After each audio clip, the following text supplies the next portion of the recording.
So I just want to say welcome to Second Saturday Satsang. And Satsang is, as we know, a word that means in the company of truth. And once a month we come together to sit in the company of truth together and study spiritual principle and raise our vibration and be in community. So I want to start with an invocation. I want to start by acknowledging each of you and acknowledging the divinity within you, and the divinity within me salutes the divinity within you. And that is, of course, the meaning of the word namaste. So I want to do that. The ritual of arati is the waving of the lights to recognize formally this salute. Om Namah Shivaya, Shivaya, Shiva. Om Namah Shivaya, Shivaya, Shiva. Om Namah Shivaya, Shivaya, Shiva. Om Namah Shivaya, Shivaya, Shiva. Om Namah Shivaya, Shivaya, Shiva. Om Namah Shivaya, Shivaya, Shiva. Om Namah Shivaya, Shivaya, Shiva.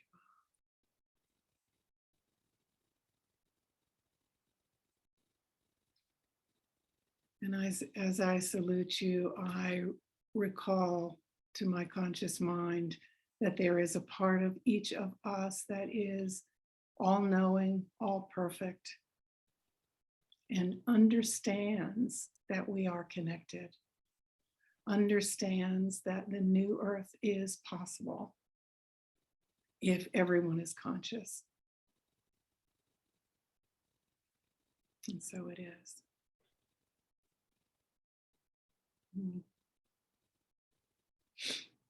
For those of you joining a little later, I would like to say that my power's off, so that's why the lighting in here is a little iffy. But I want to now just invite our guides and teachers to join us and to speak through me and through you as you share, as we are companions to evolution. All of us are companions to evolution. And I would like to invoke your teachers and guides in the spirit realm to speak through you as we progress for the day. So we acknowledge the masters, the presence of the master, the grace of the guru, the blessings and guidance of Mahavatar Babaji, Satguru Maharaj Ki Jai.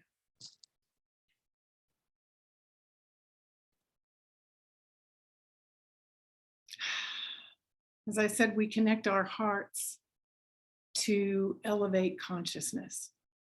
And we have the power to do that. I'm becoming more and more and more aware of the power that we have through our attention, through our consciousness and our attention. We are tempted these days, especially with all of the tragic things that are going on in the world, we are tempted to put our attention on the tragedy instead of putting the attention where it will elevate the consciousness of mankind in order to address the tragedy. So it's important to notice and to bless, but it's important to see past what's going on into the possibility of a new earth, isn't it? So I want to relay a story that I heard, I guess it's been about 30 years ago. It was a training video, and it was John Cleese, and I've mentioned it before here, I think. John Cleese, who is a wonderful British actor. He was part of the Monty Python Flying Circus, and he's gone on to do many wonderful things. But one of the things he has done is he started in the 90s, I guess, or 80s or 90s, he started a training program or training company and he did training programs for corporations. And I used to use some of his stuff. And he did this story that was about, he was talking to a group, it was a lecture, he was talking to a group of business people, giving a lecture about the importance of persistence. And it was a brilliant lecture, so much so that even though I heard it 30 years ago, I have never forgotten that lecture. And the story that he told was called Gordon the Guided Missile. And yes, Gordon the Guided Missile, an odd metaphor for a peacenik, but nonetheless, the lecture was ostensibly about the importance of making mistakes. But I remembered it for much more than that. I remembered it for its enduring message of consistent stick-to-itiveness, a refusal to get discouraged. And this is something that we need these days. I think it's really something we need these days. So I got on the internet, and I've tried to find this before, and this time I was successful. I didn't find the video, but I found the verbiage. And so I'm going to read this little short homily that he read. Try to imagine it in a wonderful British accent. And John Cleese, if you know who he is, try to imagine him saying this. Here's the little story. Gordon, the guided missile, sets off in pursuit of its target. He immediately sends out signals to discover if he's on the right track to hit the target. Signals come back, nope, you're not on course, so change it up a bit and slightly to the left. And Gordon changes course as instructed. And then, rational little fellow that he is, he sends out another signal. Am I on course now? Back comes the answer, no, but if you adjust your present course a bit further up and a bit further to the left, you will be. He adjusts his course again and sends out another request for information. Back comes the answer, no, Gordon, you've still got it wrong. Now you must come down a bit and a foot to the right. And the guided missile goes on, making mistakes. On, listening to feedback, and on, correcting its behavior until it blows up the nasty enemy thing. So, as a result of making many hundreds of mistakes, eventually the missile succeeds in avoiding the one mistake, which really would have mattered, missing the target. So, I think it's my firm belief that we all have a purpose, and probably many purposes, but there's definitely a purpose for every one of us. And every one of us lives in a world of shifting realities. Not, a month ago, we wouldn't have dreamed what was going on in the Ukraine. And here we are. It's so easy to get distracted from what we want to focus on in order to bring into fruition, to bring into the world. But if we want to reach our target, we have to continually bring ourselves back to remembrance of our purpose, right? Or our goal. Every decision that we make throughout the day has the capability to send us in a slightly different trajectory. And the decisions of other people that other people make has the ability to send us in a slightly different trajectory. The trick is to hold the larger purpose. We have to live in the world, don't we? We have to live in the world. We have to respond to the shifting realities in the world. But the trick is to hold the purpose constantly in our mind and aim for it anyway, even when it gets discouraging. And it's tricky because we're constantly getting new information and maybe even changing our minds about things. If we're working on ourselves, we're changing our minds. We're constantly if we have our eyes open, we're constantly being able to see things a little bit differently than we did yesterday, right? From one moment to the next. So the story, as John Cleese said, it was about the importance of being tolerant to mistakes.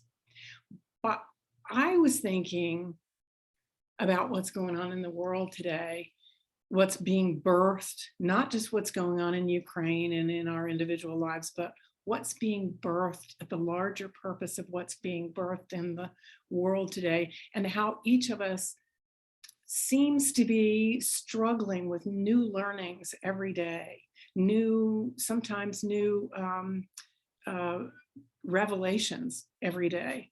So, and how very essential each of us is to this new birth, and how we have to just keep going back, going back to what we believe is perfection, is the goal of what we're doing, which is to birth something that we can't. It's like when a woman is pregnant with a baby, she doesn't know what that baby looks like until it gets here. And she still loves it. She feels the love for that. And she imagines it. And she imagines how she might dress it, how she might teach it, and how she might love it, and how she might share it with people, and share that love with others.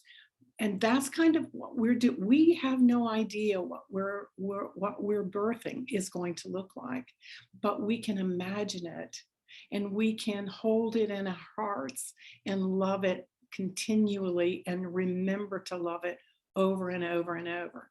So the lesson that's embedded in Gordon the Guided Missile has, to me, to do with a continual focus.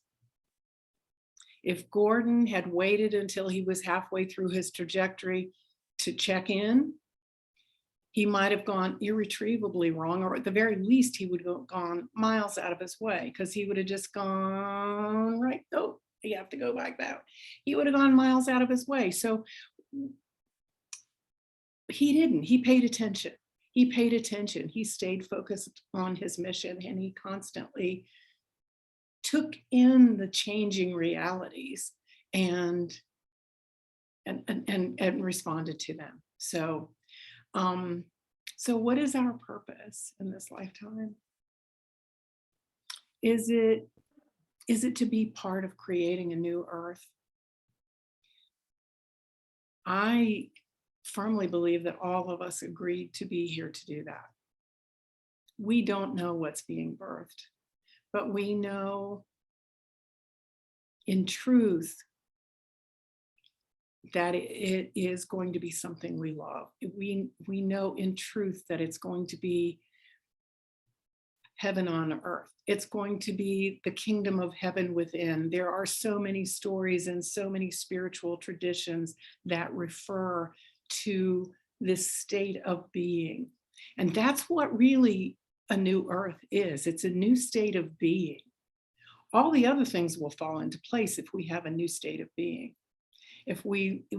So we can visualize and we can dream, but the main thing is we have to be conscious, and we have to love, and we have to keep responding to what's going on by loving. Many times we respond. This morning, for instance, this morning when I realized that I didn't have power, for a while I couldn't even figure out how to get my phone to be to do the hotspot. First, I had to change some settings in my phone, and I was like, this is not how I meant to spend this morning.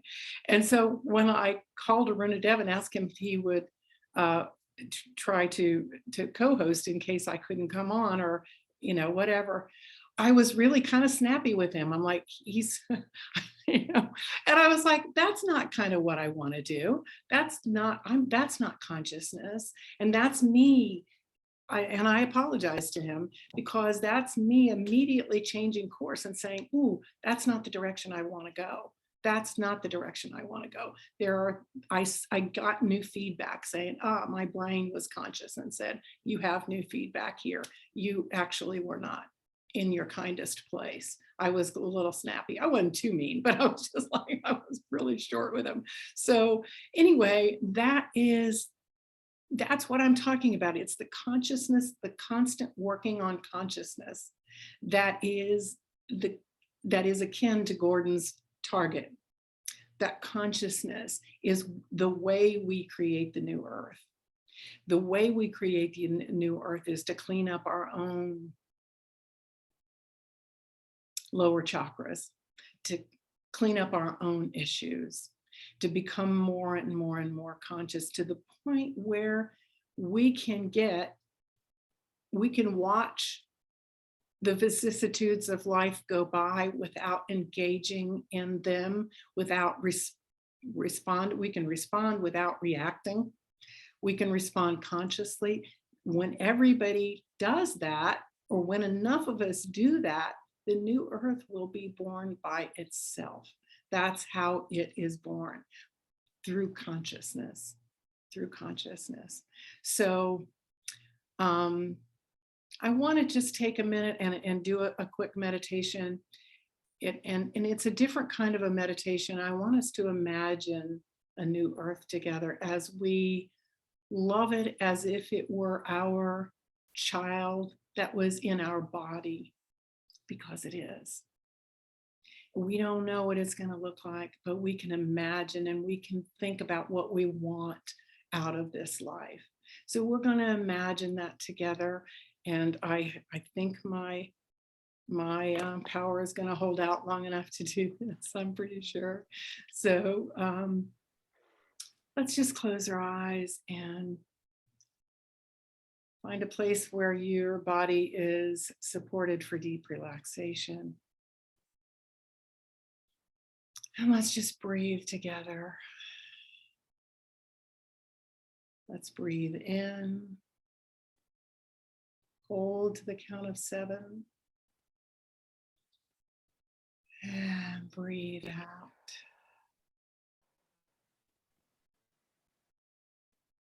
Breathe in. Hold to the count of 7. And breathe out. One more time, breathing in. Hold. And release. And relax. You find it's very easy just to relax. And together we imagine a world where all souls are honored.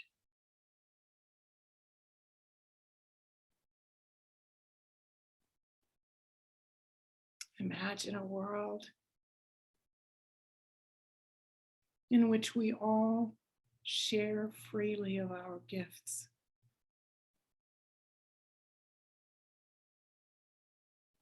And we all receive the gifts of others with humility and appreciation.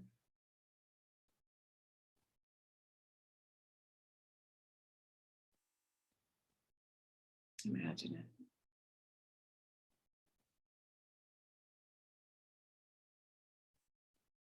You start to see it. You start to know it. Yes.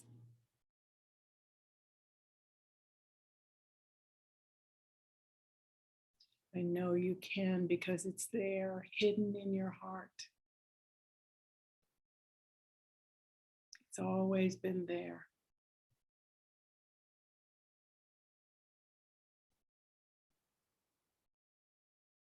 It's something you've always known, but perhaps never allowed yourself to believe.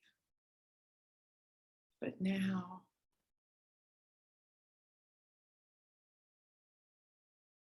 you begin to see it. Now you are pregnant with it. Your imagination creates it.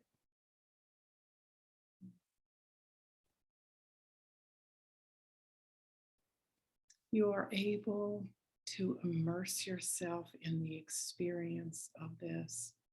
You can sense the joy of freedom and grace that is prevalent in such a world.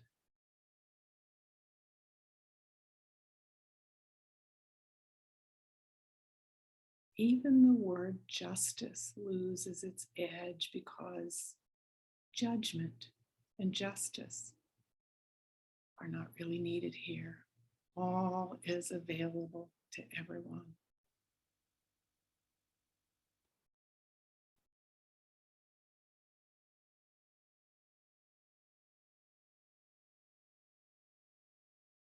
The earth is our honored mother. Everyone cares for her with tenderness and compassion.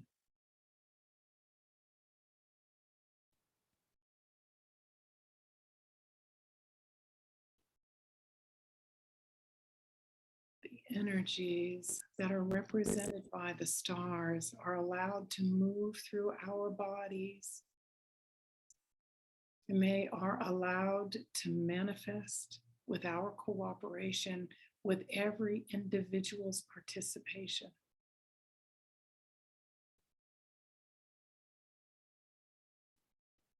We float in the river of divine will. And we create joy with joy.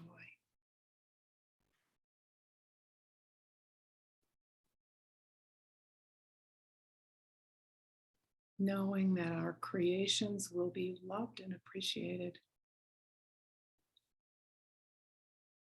because we love and appreciate the creation that's all around us.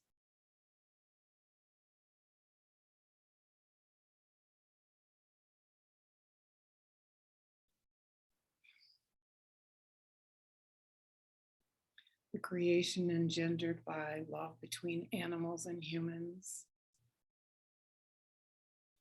The grounding nurture that's sparked by interaction between humans and with the earth, between humans and earth, planting with love, reaping with humility and appreciation, creating with joy. Children learning to create, creating music, creating new colors, creating new tones with their innocent love. And in this world, their innocence is never shattered.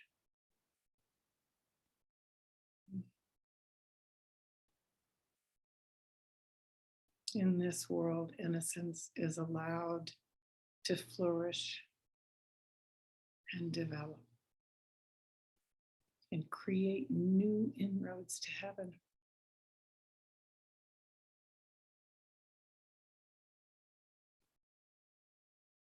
This is my idea of a new earth.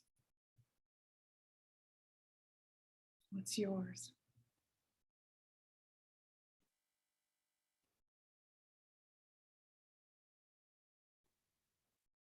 Imagine a world like this. Imagine you can create your own world.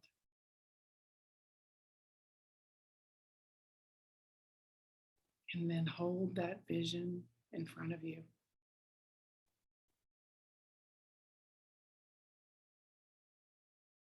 Like Gordon, you take in what's around you. You adjust where necessary, but you never take your eye off the beautiful, shining vision that is your target. Never lose sight. Keep your eye on the prize and continue to aim toward the beautiful vision you hold.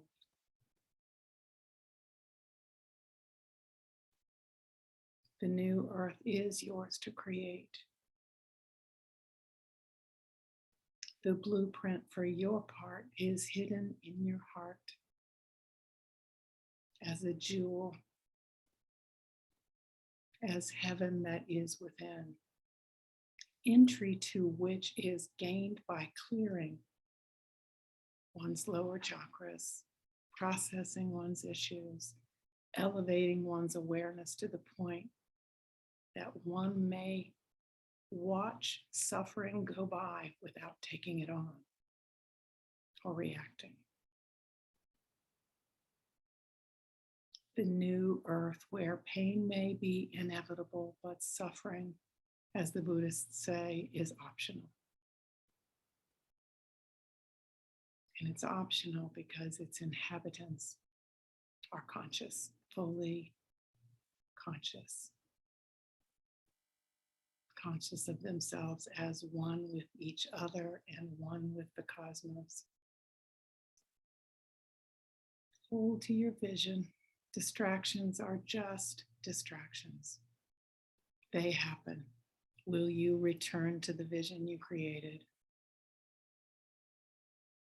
Will you continually return and return and return? Will you keep your eye on the prize? Discouragements are just discouragements. They happen. Will you return?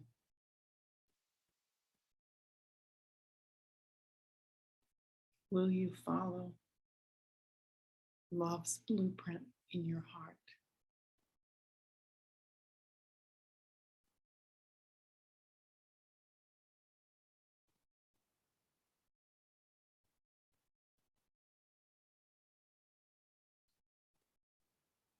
Carrying this vision with you now.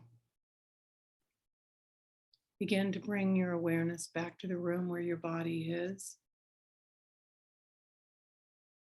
Maybe wiggling your fingers and toes.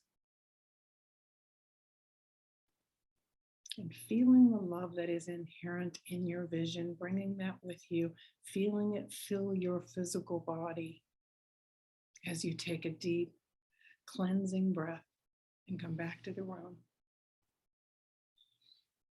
And open your eyes when you're ready.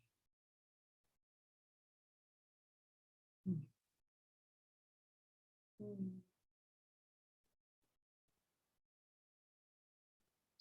you.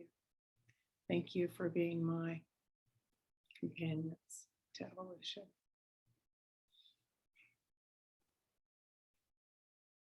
I often think about our former president who really demonstrated this kind of focus. He's one person who demonstrated that focus so strongly he became president, even though 6 months before that, all of the pundits were laughing at the idea that he could even get the primary, let alone presidency. He became president. I'm not his biggest fan, but I appreciate him showing me what is possible if people like us do the same thing with the new earth. He's one person, we are many. We can focus and believe and focus and believe and focus and believe in the face of all evidence to the contrary. We can believe. And that is, I believe, what we're intended to do. I've been hearing the message over and over and over that while, yes, my heart is breaking for what's going on with the people in Ukraine and really in Africa and many places. It's not just there. It breaks my heart, but it also reminds me I have a job to raise my consciousness to the point that it affects the consciousness of the collective, to the point that there is a possibility of raising their situation as well. It's what we can do, and it is so powerful. And for that, I thank the former guy for showing me that. And I've been getting that message over and over and over that I am intended to develop that kind of focus and to develop that kind of purpose. Oof. I was journaling last week, and I was journaling and asking myself, why am I having difficulty creating meditations these days and creating a lesson plan for Satsang? The difficulty was confusing me because I had a purpose, I had an idea, I had a message, but the confusion in my thoughts and words were so, when I tried to put anything on paper, I tried to read it back and it was just a mess. It was like nobody could understand that. I don't even understand what I've written, even though I know what I want to say. I couldn't make it. I couldn't, when I tried to arrange my thoughts on paper, the words made no sense. There was no flow at all. The ideas were clear in my being, but I couldn't seem to translate them. And I just kept saying, what's going on here? And I immediately heard a voice. And the voice said to me, you need a sabbatical. Well, I have to say that didn't occur to me because a sabbatical was the exact opposite of what I had planned. After moving from the city to the country, I really thought that I was finally in a place where I could concentrate with uninterrupted flow and I could really increase my ability to serve. But as soon as the words came, you need a sabbatical, I knew it was true. And a great weight lifted off me in that moment. So I have shared with you, some of you, that Samyama, my teacher's teacher, had called me last summer to inform me that according to my birth chart, I was about to enter a dark night of the soul. And I know this experience to be something where you lose your moorings. You're questioning your perceptions of reality, which is very disorienting and disconcerting, and it's an experience valuable beyond measure. All of the progress I've made in my life has been preceded by losing my moorings and being able to say what I thought I knew, I don't know. So later on, I was talking to another great teacher, Vimala, who coincidentally is immersed right now in writing a treatise on the dark night of the soul. She's been studying John of the Cross and Teresa of Avila and all that. And she's having experienced a dark night of the soul herself recently. What she said to me was that a dark night of the soul is a sort of calling. She went on to say more, but I got stuck on that because I thought to myself immediately, how am I going to hear a calling if I think I already know what I'm supposed to do? So that's my announcement that I promised. I will be taking a sabbatical from my usual temple duties, including satsang, and that includes the monthly meditation. But happily, as I asked also the question, who can I get to take over satsang? Again, a beautiful answer occurred to me, and it was so perfect that it's more perfect than I could have imagined. And I called my beloved friend and teacher, Radha, and she immediately, I said, please think about it. She said, I don't have to think about it. I'll do it. So I want to introduce you to Radha. She's here. If you don't know her, she's an extraordinary being. I have known her for many years now. I can't remember how many, but I met her at the Connecticut Mystery School, the Mahavatar Babaji Mystery School in Connecticut that she and her then husband ran for a few years. And so I'm going to tell you a little bit about her, and then I'm going to ask her to say a couple words for herself. But Radha is a person who has done much studying. She spent 13 years as Samyama's personal assistant. She's been to every class Samyama ever gave. She has also been working on what her master blueprint that Samyama gave her, she has achieved certifications and deep experiences in alchemical hypnotherapy, in coaching for transformation, in Kartikeyan Yoga Nidra. She's done a lot of work with Pir Zia in the Sufi world. She's done training in neuro-linguistic programming and Landmark Forum. And she's studied with Munishwarji, with Master Jha, Joyce Steck, and Shankarji, Keith Anderson. And she, for several years, she and her husband, as I said, were the spiritual heads of the Mahavatar Babaji Mystery School in Newtown, Connecticut. I used to call that my second home. When I would go there, my spirit would just relax. It was just such a beautiful place. And she was one of my first teachers. And I am so, so grateful that she has agreed to do this. She has such a deep understanding of spiritual principle that whenever I hear her, I'm always astonished.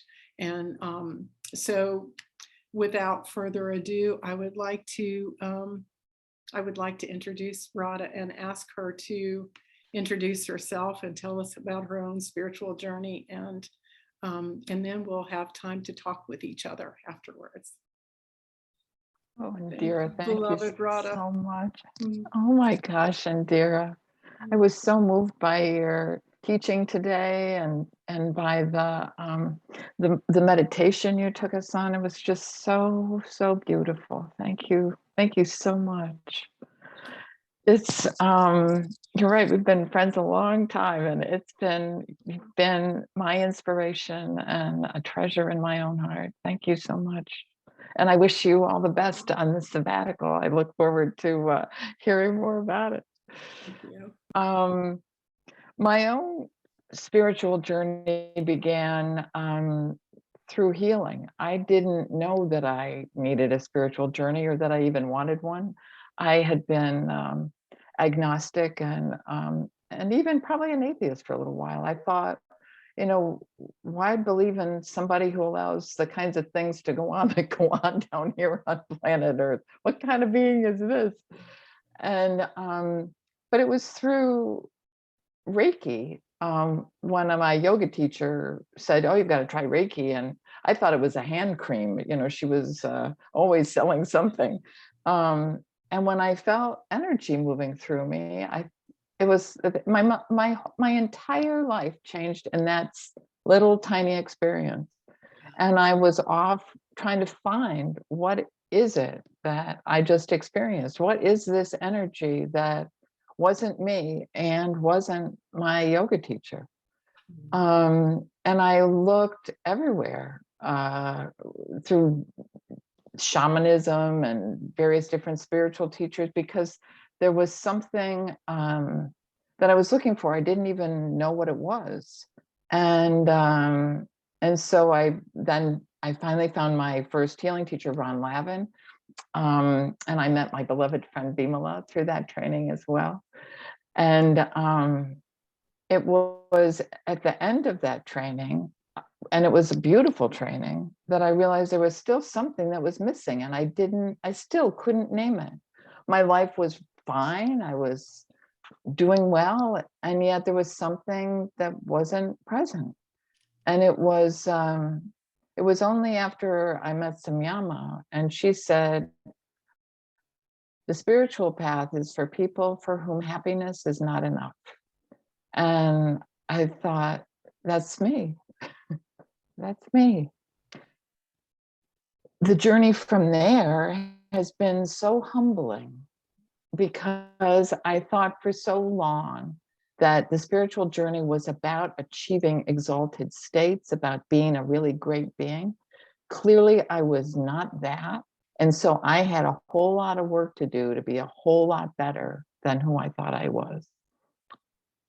And as this path tends to illuminate what Gordon, the guided missile, would have found out, that the answer was not in being somebody else or a better version of myself, but in just being me.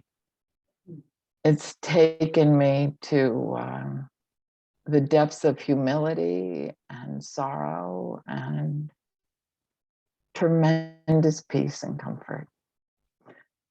I feel that one of the teaching that I return to over and over, really, is that it's love that heals.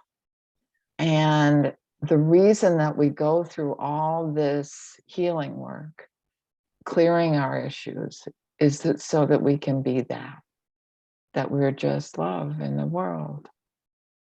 because it's our beingness that makes all the difference. When our actions arise out of that beingness of love, imagine the miracles that can occur. So one of my teachers along the way said, people who need love the most are the ones that deserve it the least. Mm. And I think back on my own life and the times when I most greatly appreciated the love of someone was when I deserved it. Being able, that combined with what's true for me, what do I feel guided to do? What do I need to be doing? When I'm in that space, what am I capable of doing? What's arising for me to contribute?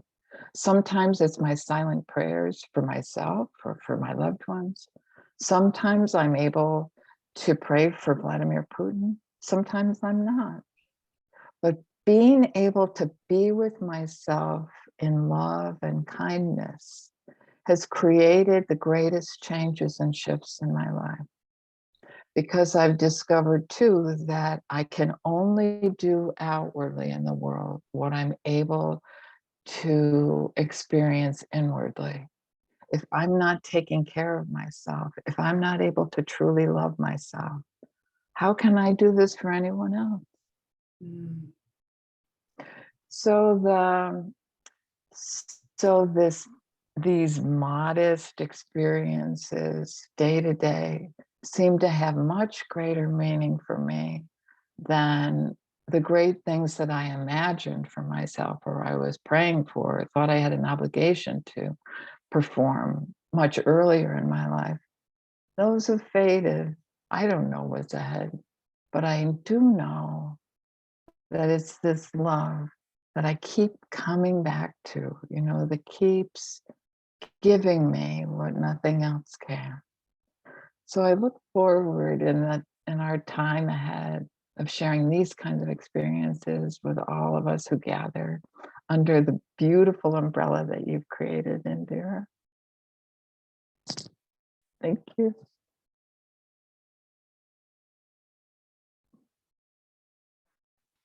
I appreciate that so much. Thank you. So this will, I want to say that my intention is to continue to attend Satsang because I am not wanting to lose touch with this community at all. So I will see you all again. And so this is not goodbye for sure.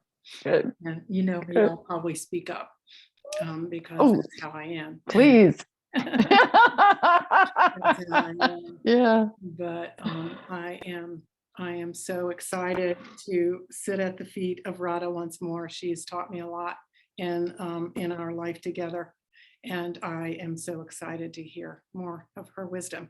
So, what do you all think of this? What is your reaction to not only the meditation, but what's moving through our community right now?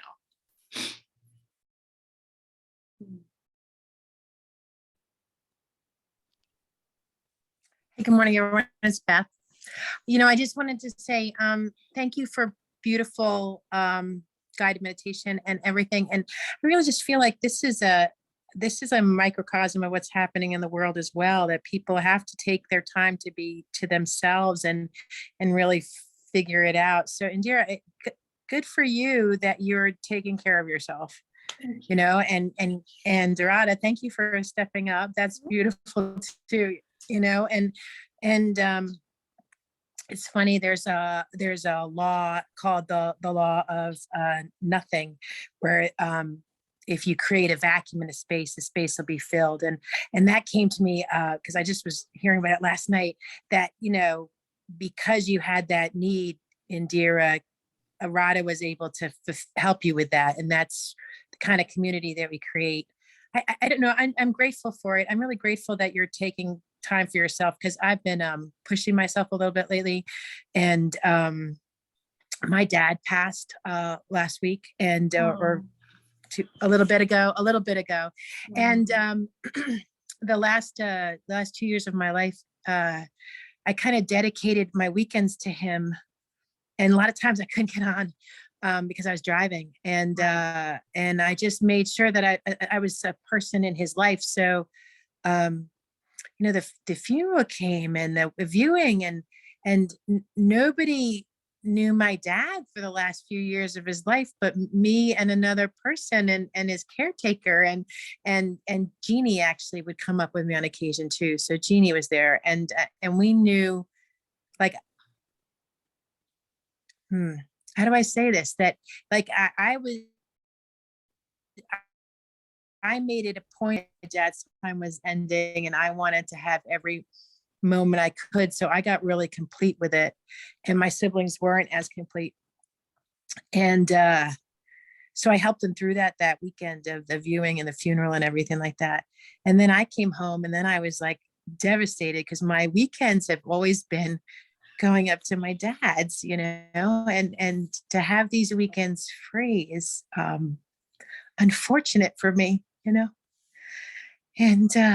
I don't know, I started ripping up my kitchen. I've ripped up all the tiles of my kitchen, and I'm doing it hand by hand, and I'm doing it graciously because I really don't want it to end. And then I'm going to put it up again, and I'll show you guys afterwards. But I don't know. I just think it's time to take care of yourself and to rebuild things that need to be rebuilt. And I do believe that there's huge shifts happening in the world, and that where people need to take time for themselves, other people will step up. And I'm really in tune with you all the time, Indira, that. So by the time I came on, I was sure that I was going to be in tune with this too.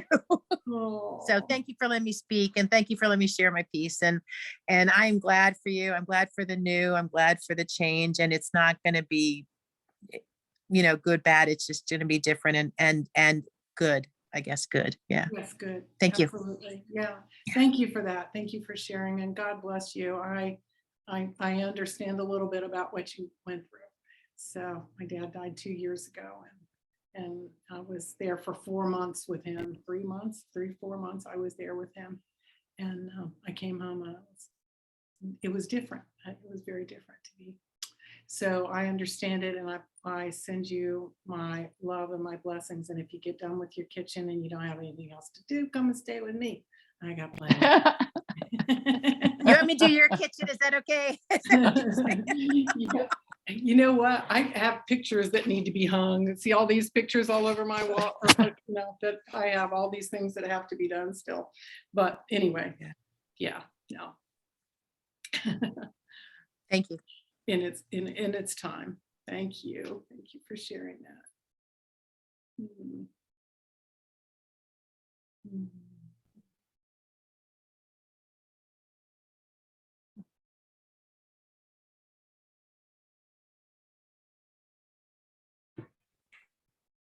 Oh, so wonderful to be with y'all today. And Indira, thank you so much for that beautiful message, and the meditation as well. And also that deep listening to your inner guidance. That's such a great guidance in itself for other people, so I really appreciate that. And I love, Beth, I love your thing about the I forget how you put it, but the nothing, like it's really true, being able to sit in the dark, in the void, and that there's such beautiful light that comes eventually in it. So yeah, I like that a lot. And oh, Radha.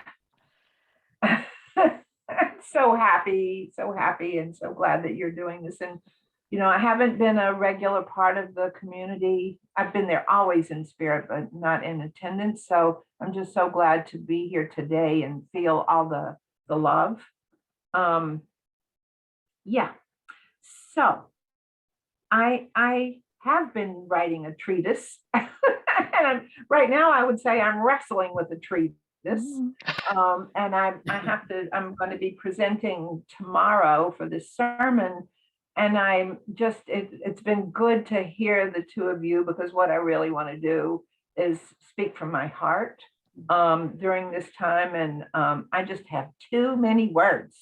So I'm going to try to do less words and more heart. So anyway, I'm just so happy to be moving in this time. It is a very rich time.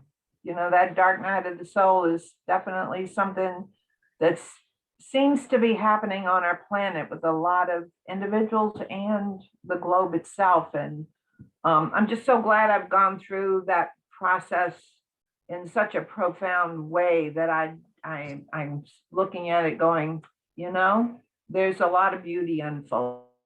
Yes. That's kind of how I feel right now. I don't know what it's going to look like on the other end, but I know it's good. Yeah. So anyway, I'm so glad to see everybody's face, and Indira, for your consistent service with Satsang over the years, and for Radha, you know, just being able to be with you always, just such a blessing. So, and it's good to see everybody else too. All right, thank you. Kamala, are you going to be able to post that what you've created anywhere, like on the internet or something? My treatise. I'd be very interested in it, to be honest with you, because I don't know, maybe I misunderstand it, but I always thought that maybe the Dark Night of the Soul was more that people were resisting a change that was already coming, but maybe I'm just wrong. And then I'd love to just hear see your thoughts on it. So Yeah, that it's, when I finish with whatever I'm doing, I will get your email and send it to you.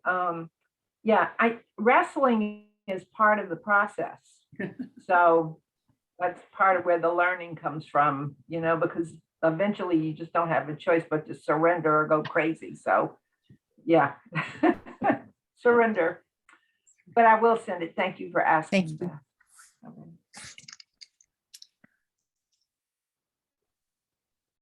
Hmm.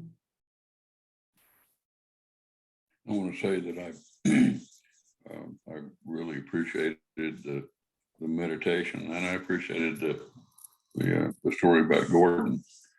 I've heard it a number of times before, but it hit a little bit differently. I used to, one company I worked for years ago, we taught driving, and one of the skills, you know, you don't drive with your hands, you drive with your eyes. And it's just like the Gordon story. If you, we always taught that, you know, you look ahead, you don't look directly in front of you, but you look ahead at the target, basically. Because if you look at the car ahead of you or the tree on the side of the road, you're probably going to hit it. So the idea is to keep eyes on target by looking further down the road. And that's what I'm trying to do, is look further down the road. And I'm very happy that you have decided to, you know, spend more time on yourself. You know, that's what I've been doing, and it's helped tremendously, and I know it'll help you, and help the world. By helping you, it's going to help the world. And I'm, you know, ecstatic that that Radha has agreed to step in. You know, I've known Radha and worked with her, you know, for several years, and every contact that I have with you opens my heart more. You've got that capability, and I'm glad that you're stepping up for this, because it's what you meant to do. Okay. Love you. You too. Love y'all.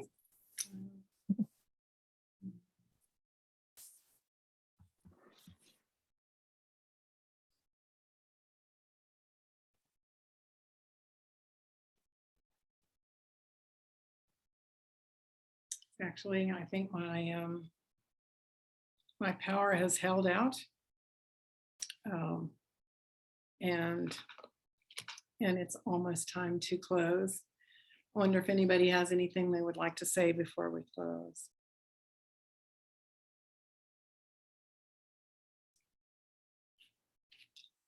Given that I am conserving power, I think I will go ahead and close us out in that case. I just want to say again how grateful I am to Radha and to God for my community. I'm grateful to God for Radha stepping up. I'm grateful to Radha. And when I asked her, I really thought it would be a heavy burden. And I asked her to think about it. She said, no, I'll do it. I'll do anything for you. That's what she said. And I just felt a great weight lifting. And it was just, it reminds me of when I was in the hospital, how grateful I felt for the love around me. I remember that was a touchstone for me, that gratitude, that feeling of gratitude. I'm feeling it again.